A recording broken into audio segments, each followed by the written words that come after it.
When you think of rock music, chances are you're thinking of songs that are between 15 and 50 years old. There weren't any pure rock songs I've heard on the radio from around 2015 to 2020. Turns out people are still incorporating elements of rock even if it's not the main genre. Today we're going to look at the steep decline of rock music that I like to trace back to the early 2010s. Then we'll go into how some modern music blends rock with other genres, and finish off with some underrated artists trying to bring back rock in the current decade.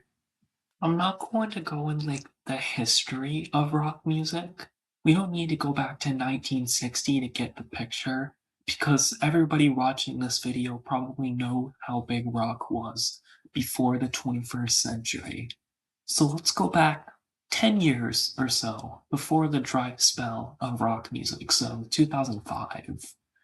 Green Day was still going strong. I'm sure The Reason by Hoobastank was still pretty popular.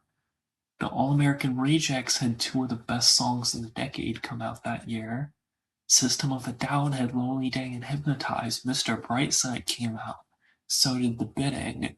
Panic at the Disco and Fall Out Boy were just getting popular.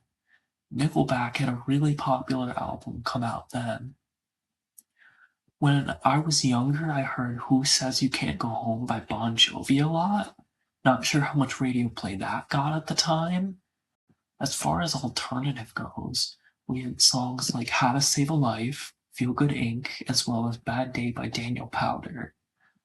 Okay, so can we notice any decline in 2006? I don't think so, because Breaking Benjamin had two hits come out that year. Chasing Cars came out, so did Face Down, in addition to the popularity of the songs I mentioned before. 2007 seemed to be where the decline really is noticeable. Maroon 5 had a big gap between albums and they sounded more alternative than rock. You still had songs like Girlfriend by Avril Lavigne, Misery Business, and Thanks for the Memories. There was a lot more pop and R&B on the radio, it seemed like. I don't know, since I would have been a baby at the time. 2008 was more of the same deal. The All American Rejects had a new song, but it was a lot more alternative focused than rock and punk like their previous hits. Viva La Vida could be considered alternative. I don't know what I'd call it.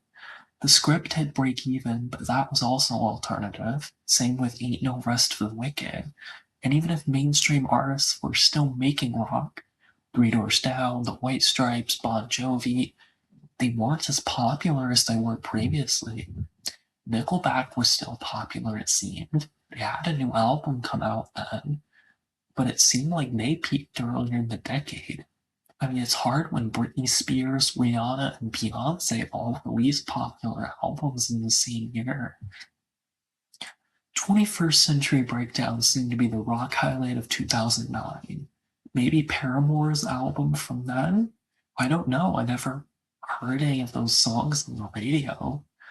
Use Somebody also got really popular. I still heard that as a kid, even in 2012 and 2013. This had Uprising. 3 Days Grace had Break. That seems to be it. Once we get to 2010, there's yet another decline. Maroon 5 was becoming more pop than rock. Gorillaz had two albums come out that year, but that was not hardcore rock at all. It doesn't have to be heavy metal. I'm just focusing on primarily rock songs. A good example of this year would be Animal by Neon Trees. That's got plenty of rock elements, arguably more than some songs of the past 1 to 2 years, but not as much as, say, 5 years before. Things continue to not look good in 2011. There was Pumped Up Kicks and its famous bass line, Sail. Imagine Dragons was about to blow up with Its Time and some of their hits in the next few years, but I really can't think of any rock songs from then. Would Little Talks count? I don't think so. Okay, actually, I can think of it. Every Teardrop as a Waterfall by Coldplay. I wrote most of the script the day before, slept on it, then finished it, and finally thought of a rock song from 2011. Oh my gosh. 2012 had some more alternative with Arctic Monkeys, Sweater Weather, Mumford& Sons, kind of folk alternative, and Come With Me Now by Congos. 2013 was honestly better than the last few years because it had new songs by Paramore and Fall Out Boy. On the alternative side, there's Stolen Dance, Take Me to Church, Out of My League, and if you count Best Day of My Life, there's that. Its Time was the closest thing Imagine Dragons had to rock, the closest hit anyway, and that's a stretch. Had they blown up in 2009 or 2010 when they actually made rock, it would have helped these years out. 2014 wasn't terrible since it had Centuries and Immortals by Fall Out Boy.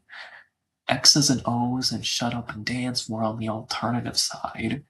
It's crazy how it's getting harder and harder to name these songs despite my memory getting better and better as the years go on. So let's finish off with 2015. There's Uma Thurman, but that didn't get super popular. Ex-Ambassadors got popular, but they're alternative at best. And we're left with a sour taste in our mouths. Pretty much no rock hits since 2013, maybe 2014. So we get nothing for around 5 years. There was still some rock music that played, but that was mostly hits from previous years, and you really had to go back to throwback stations of anywhere between the 70s and 2000s to get your rock music. Or at least now streaming was starting to get popular, so there's that. And although rock itself didn't really have a comeback, let's start with a song that arguably brought punk back, Good For You by Olivia Rodrigo. I already talked about this song in my review of Sour. Go watch that if you haven't. I personally think she nails the genre and even expands upon it in guts with songs like Ballad of a Homeschool Girl, Bad Idea Right, Get Him Back, and even a little bit with Vampire. This inspired a lot of punk rock songs, especially from women. ABCDEFU, 10 Things I Hate About You, She's All I Wanna Be. McKenna Grace started to get around this time, but didn't get popular until later on. If Olivia Rodrigo didn't bring punk back, Girl in Red probably did, but she wasn't as popular. She had this indie alternative vibe. And the only other song I can think of that truly blew up with rock elements is Beautiful Things by Benson Boone. When that came out, I was hoping someone, even if it was him, made more songs like that. And besides maybe Not the 1975 from 2023, which I heard once on the radio, I love the 2000s rock vibe it gave, but that was underwhelming performance rise. So it turns out I had just been looking in the wrong places. I was planning on going in depth with McKenna Grace, but she's got about 500,000 monthly listeners on YouTube, so I'm bringing the artist total from 2 down to 1. I want to focus on an artist I somehow discovered, but most people haven't. Francesca Tarantino. If you're a baseball fan, you may have heard of her before because she's done the national anthem a few times. Actually, I checked and she's done it at baseball, basketball, and football games. She's also got a bright future ahead of her as she's literally younger than me. And most importantly for this video, her songs are primarily rock. Besides her song Hold On To Me that got 60,000 views in a year, she's not that popular. Not even 2,000 subs on YouTube. So let's go through her songs. She released My Runaway at the start of 2023, but she's got performances of it dating back to mid-2022. She would have been 14 at the time. Before Hold On To Me, Her most popular song was Tragedy, and this was when she only pulled a few thousand on each song. When I discovered her, Truth Cannot Hide had only come out a few months before. Those four I mentioned have to be her best songs. Then she's got Not So Serious, and more recently, Spider on the Wall. On her YouTube channel, you can find a lot of other things than that. There's the acoustic version of Tragedy, acoustic and rock covers, national anthem performances, and footage of live sets over the course of 3 years. She's based in Florida and seems to tour locally, so if you're in that area, I totally recommend seeing her. It's probably not expensive since she's not popular. Is this the kind of thing people do when they go on dates? I wouldn't know. So that is going to be it. I hope you enjoyed this more history and music cultural analysis kind of video as opposed to just rankings and reviews, which I'll continue to do. But just let me know if you like this style as well, and I'll definitely incorporate it into the channel. Thank you.